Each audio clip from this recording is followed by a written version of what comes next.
Welcome. My name is Tom Randolph. I'm director of the CGIAR Research Program on Livestock Agri-Food Systems. Myself and my colleague John McDermott, director of another CRP, CGIAR Research Program on Agriculture for Nutrition and Health, want to respond to the interest we've heard about what the CGIAR has been doing in response to COVID-19 to support governments and our other stakeholders. In this presentation, we provide an overview of what we have been doing within a One Health perspective. The issue of COVID-19 is not new, and within the CG, we are on record for having predicted that a COVID-19 event was going to happen and was coming soon. Because of that, we have had a long history already of developing a research agenda that addresses how we could protect our food systems from an emerging disease event like COVID-19 and others. And in terms of protecting our food systems, that takes two dimensions. One is, how do we reduce the public health risk of spillover events of emerging diseases being transmitted through our food systems, but also how do we avoid demonizing the market systems that the poor rely on. The CG has been responding with a research agenda to understand agriculture-related drivers of emerging disease, designing and identifying better disease diagnostics, vaccines, and especially surveillance strategies, technologies and strategies to strengthen biosecurity on-farm and to improve food safety in market systems. All of this work has had a focus on informal systems, again, where the poor usually sell and buy the food they rely on. The challenge in these systems is that they're out of reach of regulation. And so the challenge is, how do you design the incentives so that people will actually comply and use these strategies and technologies. In doing this, we have been applying the One Health approach. This has already been deployed in the CG response and contribution to responding to bird flu back in the 2000s, to MERS, to swine flu, and the ongoing challenge of Rift Valley fever. In addition to looking at the technologies and strategies for how to respond to these and to both prevent them and then to control them better, we've also focused on the cross-sector institutional innovation that's required to make this type of response more cost-effective. We've done this within a One Health approach, across sharing the agenda across both Agriculture for Nutrition and Health and the Livestock CRP. Because the One Health recognizes, as the graphic on the right shows, recognizes that our health is really the result of three sectors, and the health in the human sector, the animal sector, and the environment sector. And in many cases, the solution to improving human health really lies in controlling the disease or preventing the disease already in animal health or in environment health.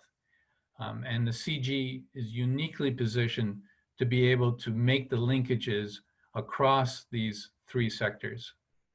We can see how this works on the ground in Vietnam, where both CRPs have been working to make pork food systems safe. Starting from the right, we have been doing work with technologies and strategies to improve biosecurity on farm. And that extends to then training and introducing cutting board technologies in wet markets that reduce the risk of any diseases being spread from the pigs. And then even in small scale slaughterhouses, introducing simple technology that improves the hygiene. Also, we've been looking at the policy issue and being able to get support, providing the evidence that gets the investment to roll these strategies and technologies out throughout the country in Vietnam. And here you see a picture of the Deputy Prime Minister announcing a major investment to do just that. Also importantly, in the graph on the left, we've been generating the type of evidence that shows that wet markets remain quite safe. And this shows a number of different bacterial contamination levels. And it shows that the so-called modern supermarkets are actually less safe than the pork being sold in the traditional, conventional wet markets. More immediately, we've been taking action to support governments with respect to the COVID response. In Nairobi, ILRI has temporarily repurposed its laboratory so that it can process COVID-19 tests for the Kenyan Ministry of Health, and is doing so. An ILRI CIAT team is advising the Ethiopia Ministry of Health on pooled sampling and targeting methodologies that will reduce their cost and increase their testing efficiency. ILRI has also contributed its excess supercomputing power to model protein structures as in the development of a vaccine. We've also been exploring opportunities to support rapid training of national lab technicians across the region in East Africa at our facility, at the Becca Hub in Nairobi. There is also, our scientists are currently planning a number of surveys to monitor the impact of COVID-19 on households and value chains. And we hope to capture the important role that livestock assets play in strengthening the resilience of our households and communities, especially within gender lens.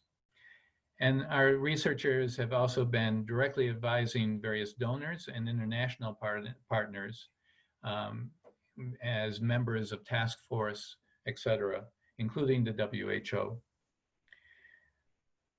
During this time, we're also establishing and consolidating our capacity to contribute even more.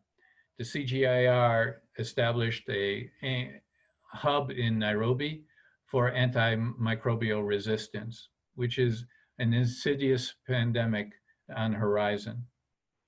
It's also just now in the process of establishing a One Health Center for Africa, again in Nairobi. There should be, in the next couple of weeks, a major announcement and presentation of a joint rapid assessment report, bringing in the environmental perspective in partnership with UNEP, that will, again, be based on the One Health approach. Turning it over to John. So what One Health lessons have we learned in the last 4 months with COVID-19? The main lesson is that food system disruptions and negative socioeconomic impacts under lockdowns are severe. In Nigeria, IFPRI models estimate GDP declines 40%, and food systems are very disrupted. Primary production down 15%, but food services by 90%. Finding ways to adapt social distancing measures that can balance the control of coronavirus transmission while allowing basic livelihood activities is critical. Health depends on both disease control and livelihoods. And daily livelihood activities can only fully resume if people are more confident that they are protected from COVID. To inform this health, food, and economic balancing, IFPRI modelers are coordinating with infectious disease modelers at the London School of Hygiene and Tropical Medicine on global and country level analyses. A4NH has redeployed one of our research fellows to bring together data and model results between the two groups. The planned CGIAR COVID Hub will then support links with national policymakers, bridging health, agriculture, and key economic sectors. The hub can also support cross-CGIAR efforts to support national governments and partners as they adapt their policies and actions for COVID response. So then, what are the One Health lessons for the recovery and building back better phases of COVID? There are two main pillars. The first builds on current work on One Health in the agricultural intensification of water, land, and livestock. One area of concern is around intensification of rice production under irrigation in Africa. A4NH is working closely with Africa Rice on adapting rice production methods that limit mosquito populations. This is of particular concern to the health community, as African mosquito populations seem particularly suited to acting as vectors for malaria and a potentially wide range of viruses, including Zika, chikungunya, and dengue. On livestock, you heard from Tom on the zoonoses risks associated with intensification of livestock production. A particular health concern is the intensification of pig production and their ability to amplify transmission of viruses from bats to people. Related to this, another major zoonoses emergence route is through bushmeat. C4 has investigated this and has worked with forest communities in livelihood-based approaches to managing risks of pathogen emergence. The second pillar is to embed One Health in the developing food system approaches of CGIAR. The food system disruptions under COVID have exposed multiple fragilities in our food systems. A4NH, through its Food Systems for Healthier Diets flagship, has focused on knowledge and evidence for national food system transformation in 4 focus countries. In 2019, we engaged across CGIAR in food systems mapping and started collective actions to support national food systems transformations. We base our work on the Committee of World Food Security Food System Framework and Guidelines, and these are used by many countries.